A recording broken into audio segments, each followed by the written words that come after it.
नमस्कार, good morning, good evening दोस्तों। मेरे चैनल एक किताब से एक मोती पर आपका स्वागत है। मैं जिस किताब से आज कुछ अंश लेकर आया हूँ उस किताब का शीर्षक है the right honourable V S. Srinivasa Sastri, a political biography, और इसके लेखक हैं पी. कोदंडराव। ये किताब अंग्रेज़ी में लिखी गई है तो इसका मैं शीर्षक पर कुछ चर्चा कर लूँ। द राइट ऑनरेबल एक उपाधि होती थी अंग्रेज़ों के ज़माने में, जिसे अंग्रेज़ी में ऑनरिफिक कहते हैं। तो इसका सीधा अनुवाद होगा राइट यानी सही, और ऑनरेबल यानी जो हमारे सम्मान का पात्र है वो ऑनरेबल। तो सही और सम्मान के पात्र वाले V S. Srinivasa Sastri. Political biography यानी एक राजनैतिक जीवन, और इसके लेखक हैं पी. कोदंडराव। वी.एस. श्रीनिवास शास्त्री के बारे में आपको और जानना हो तो आप विकिपीडिया में देख सकते हैं। मैं कुछ पंक्तियाँ बोलूँगा इनके बारे में। V S. Srinivasa Sastri servants of India society के एक मेंबर थे, जिस संस्था की स्थापना गोपाल कृष्ण गोखले ने की थी। और गोपाल कृष्ण गोखले गांधी जी के भी गुरु थे, और वे वी.एस. श्रीनिवास शास्त्री के भी गुरु थे। वी.एस.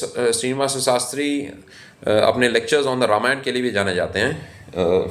ये पुस्तक आप चाहें तो मंगवा सकते हैं फ्लिपकार्ट या अमेज़ॉन से, या एक्सोटिक इंडिया से भी आप मंगा सकते हैं। और ये अंग्रेज़ी में है, संस्कृत के श्लोक भी इसमें दिए हुए हैं। तो ये वाल्मीकि रामायण पर उनके व्याख्यान हैं। 1944 में कुछ महीने उन्होंने रामायण पर व्याख्यान दिए थे, लेक्चर्स दिए थे।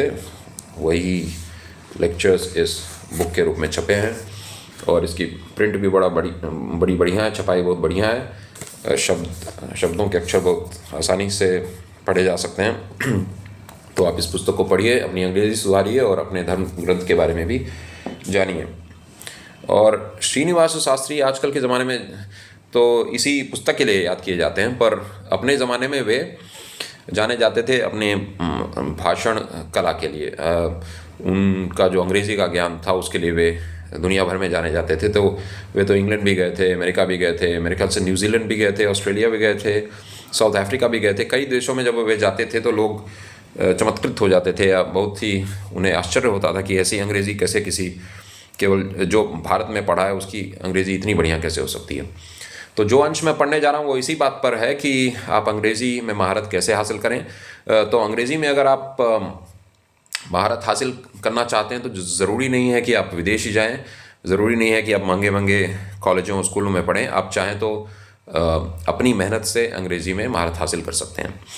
गांधी जी और नेहरू जी तो विदेश से शिक्षा पाए थे, तो अगर वे अंग्रेज़ी में बहुत दक्ष थे या उनकी महारत बहुत अच्छी थी, बहुत अंग्रेज़ी में पकड़ उनकी बहुत बढ़िया थी, तो इसमें कोई आश्चर्य की बात नहीं है। क्योंकि अगर आप कैम्ब्रिज ऑक्सफोर्ड में पढ़ेंगे तो आप शब्दों का सही उच्चारण सुनेंगे, तो आप सुनेंगे और आप बड़ी आसानी से उनका उच्चारण करेंगे उन शब्दों का। तो एक बात जो समझने की है वो ये है कि कुछ लोग जो भाषा पर अधिकार रखते हैं वो बस उनको सुनने से समझ में आ जाते हैं, क्योंकि बचपन से ही, या क्योंकि वे शिक्षा पाए हैं ऐसे स्कूलों में या ऐसे कॉलेज में जहाँ अच्छी अंग्रेज़ी बोली जाती है, तो वे सुनकर सही उच्चारण करते हैं। तो उसमें कोई बड़ी बात नहीं है। वो तो कोई भी जो उस माहौल में रहेगा वो अंग्रेज़ी का उच्चारण सही करने लगेगा। पर जो शब्द का सही प्रयोग है उसके लिए तो खैर मेहनत करनी पड़ती है। तो श्रीनिवास शास्त्री ने किसी ऐसे स्कूल से या कॉलेज से शिक्षा नहीं पाई थी, किसी विदेशी स्कूल से या विदेशी कॉलेज से, न ही उनके शिक्षक विदेशी थे। तो उनका बस तरीका ये था कि वेबस्टर की जो डिक्शनरी होती थी उसके नए नए संस्करण जब भी आते थे वे खरीद लेते थे, और डिक्शनरी को एक किताब की तरह पढ़ते थे। जैसे हम किताब को पढ़ते हैं शुरू से आखिर तक, वे भी शुरू से आखिर तक डिक्शनरी पढ़ते थे। और अक्सर डिक्शनरी के पन्ने खोलकर उनके शब्दों को देखते थे और उनके उच्चारण को समझने की कोशिश करते थे, और कोशिश करते थे समझें कि कुछ शब्दों में जो अंतर होता है, जो लगेंगे कि पर्यायवाची हैं या जिनके अर्थ समान हैं, पर कुछ न कुछ फ़र्क रहता है, तो उस फ़र्क को समझने की कोशिश करते थे। और शब्दों के सही इस्तेमाल को उन्होंने इसी तरह सीखा। तो आइए अब मैं उस अंश को पढ़ता हूँ। अंश तो अंग्रेज़ी में है, तो मैं उसका अनुवाद पढ़ लेता हूँ। मैंने गूगल ट्रांसलेट की मदद ली, पर गूगल ट्रांसलेट ने अनुवाद या तर्जुमा कई जगह ठीक से नहीं किया है, तो मैंने उसको कोशिश की है कि थोड़ा उसमें बदलाव लाऊं, और मैंने थोड़ी थोड़ी बहुत फेरबदल की है इसमें। तो वंश अब मैं हिंदी में पढ़ता हूँ, उसका अनुवाद। कॉलेज के दिनों से ही मैं वेबस्टर का छात्र रहा हूँ। जैसे ही मैं शिक्षक बना, मैंने 18 साल की उम्र में ऐसा किया। मैंने यह शब्दकोश खरीदा और सालों तक यह मेरा शिक्षक रहा। मैं दिन के लगभग हर घंटे इसका इस्तेमाल करता था, सिवाय जब मैं सोता था या बाहर व्यायाम करता था। मैं हर नए संस्करण को खरीदता था और लिखते समय, यानी ये पंक्तियाँ जब मैं लिख रहा हूँ, वे मेरे सामने दाईं और बाईं ओर हैं, और ये दोनों नवीनतम खंड हैं। ये वेबस्टर्स जब छपी थी 1936 की बात है मेरे ख्याल से, जब वेबस्टर डिक्शनरी का नया संस्करण छपा था, सेकेंड न्यू इंटरनेशनल संस्करण। तो मेरे ख्याल से 2 खंडों में भी आता था, एक खंड में भी आता था और 2 खंडों वाला भी एक संस्करण था। तो मेरे ख्याल से उसी की चर्चा ये कर रहे हैं। और काफ़ी मोटी मोटी किताबें थी वो, तो उन्हें उठाने में काफ़ी मेहनत और मशक्क़त होती थी। मुझे खेद है कि मुझे खेद है कि मेरी अब उम्र हो गई है और मैं प्रत्येक खंड को एक हाथ से संभालने में असमर्थ हूँ। यानी वज़न इतना ज़्यादा था उन पुस्तकों का। जब मैं अन्नामलई नगर में था तो मैं नियमित रूप से कक्षाओं में भाषण, उच्चारण पर जोर देते हुए पढ़ाता था। फिर एक बार वेबस्टर मेरा निरंतर साथी बन गया। तो उन्होंने जो तरीका तकनीक अपनाई, वो ये है कि वो डिक्शनरी को एक किताब की तरह पढ़ते थे। जैसे अभी मेरे पास एक डिक्शनरी है, ऑक्सफोर्ड इंग्लिश रेफरेंस डिक्शनरी। तो ज़रूरी नहीं है कि मैं इसको तभी खोलूँ जब मैं किसी शब्द के बारे में जानना चाहता हूँ। जैसे मान लीजिए मैं कुछ इंटरनेट पे पढ़ रहा हूँ, या मैं कोई पुस्तक पढ़ रहा हूँ, या मैंने कोई नया शब्द सुना और मुझे वो समझ में नहीं आ रहा, तो ज़रूरी नहीं है कि उसी वक्त मैं बस डिक्शनरी का इस्तेमाल करूं, जैसे एक रेफरेंस के रूप में, या संदर्भ ग्रंथ जिसे कहते हैं मेरे ख्याल से, केवल उसके लिए नहीं प्रयोग करूं। मैं इसको एक किताब की तरह पढूं, जैसे किताब को हम शुरू से अंत तक पढ़ते हैं वैसे पढ़ें। तो इस तरीके से लाभ ये होता है कि आप कई नए शब्दों को जानने लगते हैं, बस पढ़ते रहिए किताब को। और जैसे हम किसी और पुस्तक को पढ़ते हैं, जैसे एक उपन्यास को पढ़ रहे हैं या कहानी को पढ़ रहे हैं या अपनी टेक्स्ट बुक पढ़ रहे हैं, तो उस प्रकार आप पढ़िए। तो उससे क्या होगा, आपका जो शब्द भंडार है वो बढ़ेगा, वोकैबुलरी, आपको उच्चारण समझ में आएगा। तो मैं जैसे बताता हूँ, जैसे मान लीजिए मैंने डिक्शनरी खोली और मैं पढ़ना शुरू किया, तो देखिए मैं कितने नए शब्दों को आसानी से सीख जाऊँगा। देखिए जैसे मैंने जो पन्ना खोला है उसमें एक वर्ड है एल्टाजिमथ। अब इसका अर्थ मुझे अभी नहीं मालूम है, तो मैं देखिए अभी आपको बताता हूँ किसका लाभ। देखिए एल्टाजिमथ का मैंने उच्चारण भी समझ लिया, क्योंकि डिक्शनरी ऐसी होनी चाहिए, शब्दकोश ऐसा होना चाहिए कि आपको उसमें उच्चारण करने का जो सिंबल्स होते हैं, चिन्ह होते हैं, वो दिए गए हों। नहीं तो अंग्रेजी ऐसी भाषा है कि आप केवल जो शब्द दिए गए हैं उनको देखकर आप उच्चारण नहीं सीख सकते। जैसे इसका स्पेलिंग है ALTAZIMUTH, तो मुझे अंदाज़ा नहीं लगेगा क्या ऑल होगा कि एल होगा, ऑल्टाजिमथ बोलूँ कि एल्टाजिमथ, शब्द को देखने से नहीं अंदाज़ा लगेगा। इसलिए उसका जो चिन्ह होता है, उच्चारण चिन्ह, इस बार मैं एक वीडियो बनाऊंगा, जो उच्चारण चिन्ह होता है उसको आपको समझना होगा और किस जगह जोर देना है। अंग्रेजी भाषा में जिस शब्द में सिलेबल्स 2 या 2 से अधिक हों, सिलेबल यानी एक शब्द, एक जो ध्वनि है उसका एक टुकड़ा, तो जो ध्वनि या साउंड का एक टुकड़ा है, जैसे शब्दों में, अंग्रेजी शब्दों में टुकड़े होते हैं। जैसे मैं एक उदाहरण देता हूँ, जैसे एक शब्द है एंटरप्रेन्योर, मेरा बिजनेसमैन या जो बिजनेस करता है, तो इसके 4 टुकड़े हैं, एंटरप्रेन्योर।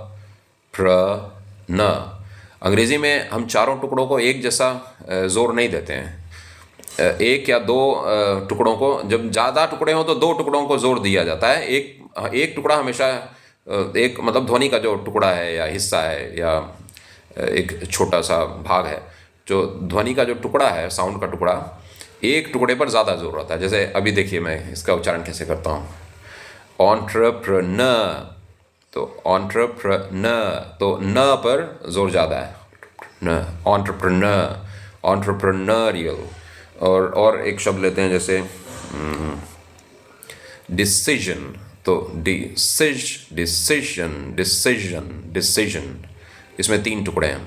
और एक शब्द ले लेते हैं, जैसे मैं इसी डिक्शनरी से ले लेता हूँ, जैसे मैंने उस शब्द के बारे में कहा एल्टाजिमथ, तो टैज पर जोर ज़्यादा है, एल्टाजिमथ। और खैर इस डिक्शनरी में टुकड़े जो हैं उनको अलग अलग नहीं किया गया है, मतलब जोर कहाँ देना ये दिया है। कुछ ऐसे डिक्शनरीज आती हैं, जैसे अमेरिकन हेरिटेज डिक्शनरी आती है शब्दकोश, उसमें हर ध्वनि का टुकड़ा अलग अलग किया जाता है, उससे लाभ ज़्यादा होता है।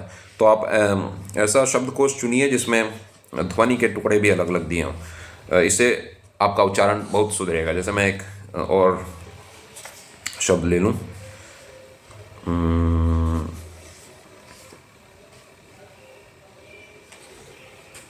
कुछ थोड़ा लंबा शब्द लेने की कोशिश करते हैं।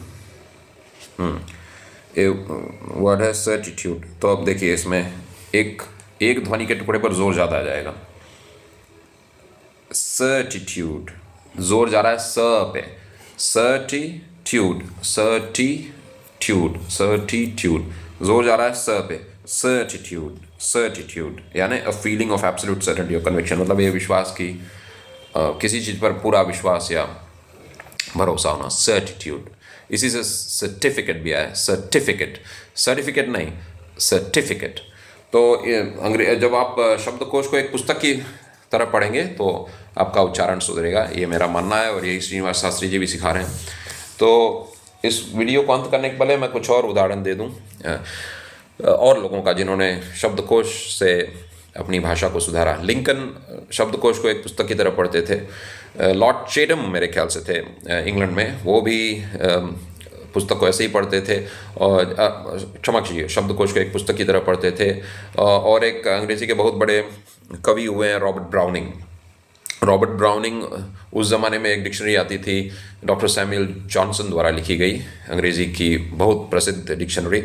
बाद में तो वेबस्टर्स उससे ज़्यादा बिकने लगी, पर 1820 या 28 तक या उसके थोड़ा और पहले या कुछ और उसके बाद तक ये डिक्शनरी खूब चलती थी। तो रॉबर्ट ब्राउनिंग जो अंग्रेज़ी के एक बहुत महान कवि हुए हैं, तो उन्होंने इस पूरी डिक्शनरी को पढ़ डाली थी। जो डॉक्टर सैमुअल जॉनसन की जो डिक्शनरी थी, शब्दकोश था, उसके सारे पन्ने पढ़ डाले। तो वो अपनी भाषा के लिए भी जाने जाते हैं, रॉबर्ट ब्राउनिंग। खैर उनकी कविता थोड़ी कठिन लगती है पढ़ने में, अंग्रेज़ी में कई बार समझ में नहीं आती, तो हो सकता है उन्होंने कुछ ज़्यादा ही शब्दों का प्रयोग कर लिया, ऐसे शब्द भी जो शायद साधारण जनता को न समझ में आते हों। खैर बात यह है कि आप जब शब्दकोश को एक पुस्तक की तरह पढ़ेंगे, जैसे हम उपन्यास पढ़ते हैं, कहानी, तो आपकी भाषा और निखरेगी, आपका उच्चारण सुधरेगा, आपको शब्दों के अर्थों का बहुत अच्छा ज्ञान हो जाएगा और आप अंग्रेज़ी में काफ़ी अच्छी महारत हासिल कर सकते हैं। और दूसरी बात हम सीखते हैं, जो मैंने अंश पढ़ा इस पुस्तक में से, जिसका अनुवाद हमने पढ़ा, तो इससे एक बात और सीखते हैं कि नए नए संस्करण खरीदना होगा शब्दकोश का, क्योंकि अंग्रेज़ी भाषा या किसी भी भाषा में नए नए शब्द जुड़ते रहते हैं। तो जैसे आजकल के कई शब्द हो सकता है नए नए आए, तो अगर उनका अर्थ आपको सही सही जानना है तो शब्दकोश जितना ही नया होगा उतना ही आपको लाभ होगा। जैसे कंप्यूटर के अब कई शब्द आ गए हैं, जैसे मान लीजिए मैं कोई पुरानी डिक्शनरी इस्तेमाल कर रहा हूँ, जैसे 1930 में छपी हुई, तो उसमें कंप्यूटर के कई सारे शब्द नहीं मिलेंगे। तो इसलिए आप नए नए संस्करण भी रखिए, पुराने भी रखिए, क्योंकि पुराने संस्करणों का जो शब्दों का डेफिनेशन होता था वो बहुत ही अर्थपूर्ण रहता था। जो जैसे कि आप 1828 का जो अंग्रेजी डिक्शनरी देखेंगे वेबस्टर की, तो उसमें जो डेफिनेशंस दिए गए हैं, यानी शब्दों का जो अर्थ दिया हुआ है, जो परिभाषा दी है शब्दों की, तो जब आप पढ़ेंगे तो आपको लगेगा कि बहुत सोच समझकर उस ज़माने में लोग शब्दों के अर्थ लिखते थे। इसलिए मान लीजिए आपको एथिक्स शब्द का अर्थ देखना है, तो 1828 डिक्शनरी में देखेंगे तो बहुत सोच समझकर बताया गया है कि नीति क्या होती है और न्याय क्या होता है। तो ये भी लाभ है पुरानी डिक्शनरियों का, पुराने शब्दकोशों का। तो आशा है आपको ये वीडियो पसंद आया होगा। इससे पहले कि मैं ये वीडियो ख़त्म करूं, एक बार मैं फिर दोहरा दूं कुछ बातें। तो अगर आपको अंग्रेज़ी में महारत हासिल करनी है तो आपको महंगे महंगे कॉलेजों, महंगे महंगे स्कूलों में जाने की आवश्यकता नहीं है। आप एक अच्छी डिक्शनरी खरीदें और उसका अध्ययन करें शुरू से आखिर तक। उच्चारण पर ध्यान दें, शब्दों का जो इस्तेमाल होता है उस पर ध्यान दें, और कोशिश करें कि ऐसी डिक्शनरी खरीदें जिसमें उस शब्द का इस्तेमाल वाक्यों में कैसे हो उस पर भी चर्चा की गई हो। तो इससे आपको पता चल आपको पता चल जाएगा कि उस शब्द का इस्तेमाल आपको कैसे करना है दूसरी बात है कि आप नए नए संस्करण भी खरीदिए और पुराने संस्करण भी रखिए, पर नए नए संस्करण भी खरीदते रहिए, ताकि जैसे जैसे अंग्रेज़ी में बदलाव आ रहा है और अंग्रेज़ी में नए नए शब्द आ रहे हैं तो उनका ज्ञान भी आपको मिलता रहे।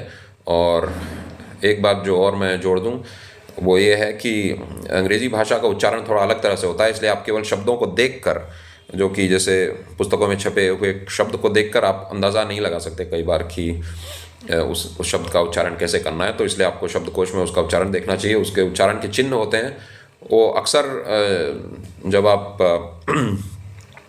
शब्दकोश खोलेंगे तो कुछ शुरुआती पन्नों में उन चिन्हों का अर्थ दिया रहता है कि उन चिन्हों को कैसे समझा जाए, उनका उच्चारण कैसे किया जाए, तो उन चिन्हों की जानकारी होना आवश्यक है। मैं एक वीडियो बनाऊंगा कि किस प्रकार हम इन चिन्हों का अर्थ समझ सकते हैं। तो जब ऐसे चिन्ह या सिंबल्स या साइंस यूज़ हों शब्दकोश में तो आप उनका उच्चारण कर पाएँ। जैसे कि जैसा मैंने कहा था कि सर्टिट्यूड, तो उसमें उसके चिन्ह दिए हुए हैं, तो केवल स्पेलिंग देख के शब्द का हम अंदाज़ा नहीं लगा सकते कि कैसे उस शब्द का उच्चारण करना है। आशा है आपको ये वीडियो पसंद आया होगा। तो श्रीनिवास शास्त्री के जीवन से आप प्रेरणा लीजिए, आप मेहनत कीजिए अपनी भाषा पर, और आप भी महारत हासिल कर सकते हैं। और अंग्रेज़ी भाषा में गलती करने से घबराएं नहीं। कोई भी भाषा आपको सीखनी है तो शुरू में गलती होगी, और प्रयत्न करते रहिए कि आप अपने को आप अपना शब्द ज्ञान बढ़ाते रहिए, व्याकरण का ज्ञान बढ़ाइए, और अच्छे अच्छे अंग्रेजी का साहित्य पढ़िए, जैसे लिंकन का साहित्य पढ़िए या विंस्टन चर्चिल का पढ़िए, उनके भाषण सुनिए यूट्यूब पर, तो इससे आपको बहुत लाभ होगा। धन्यवाद।